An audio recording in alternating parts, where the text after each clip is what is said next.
నిన్న వైఎస్ఆర్ కడప జిల్లా కమలాపురంలో లోకల్గా ఒక మహిళ ఇంట్లో ఉంటే ఒక తెలిసిన వ్యక్తి ఆమె మెడలో చైను లాక్కొని ఆమెను బెదిరించి ఆమె చైను ఇవ్వకపోతే ఆమె పైన దాడి చేసి దాదాపు అంటే 10-15 చోట్ల గాయాలు ఆమెకు కలిగించి చాలా వరకు ఇబ్బందులు గురి చేసి ఈరోజు కడప రిమ్స్ హాస్పిటల్లో ఉంది. ఆమె చికిత్స పొందుతుంది.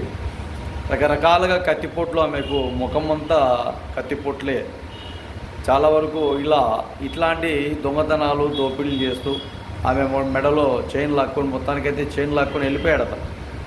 మరి ఇలాంటి దారుణాలకు ఒడికట్టడం అంటే ఇది ఎంతవరకు కరెక్టు?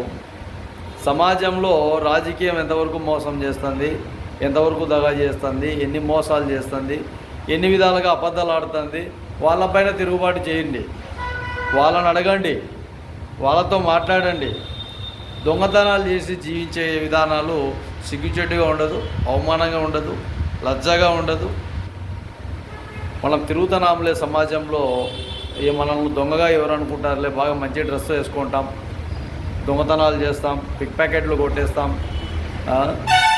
చైన్లు ఆడవాళ్ళు బజార్లో వెళ్తుంటే చైన్లు లాక్కొని పోతాం అన్న ఆలోచనలు కరెక్ట్ కాదు. బాగా తెలుసుకోండి యువత. ఈ పనులన్నీ చేసేదంతా యువతనే, పిల్లకాయలే. దాదాపు అంటే ఒక 30 ఏళ్ళ లోపు పిల్లకాయలే ఇవన్నీ చేస్తారు. తిండికి ఇబ్బందిగా ఉంది, సమస్యలకు ఇబ్బందిగా ఉందంటే రాష్ట్ర ప్రభుత్వానితో పోరాటం చేయాలి. అంతేగాని ఇలాంటి దొంగతనాలు దోపిడీ చేయడం వల్ల ఎటువంటి ప్రయోజనం ఉండదు. చివరికి దొంగని ముద్రపడుతుంది. నిన్ను ఎవరు నమ్మడు, ఎవరు కూడా నేను చేరదీయడు. ఇట్లా రకరకాలుగా ఉంటాయి. కాబట్టి బాగా గుర్తుపెట్టుకోండి, ఆలోచన చేయండి.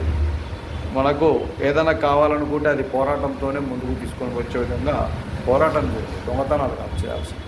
గుర్తుపెట్టుకోండి జాగ్రత్తగా.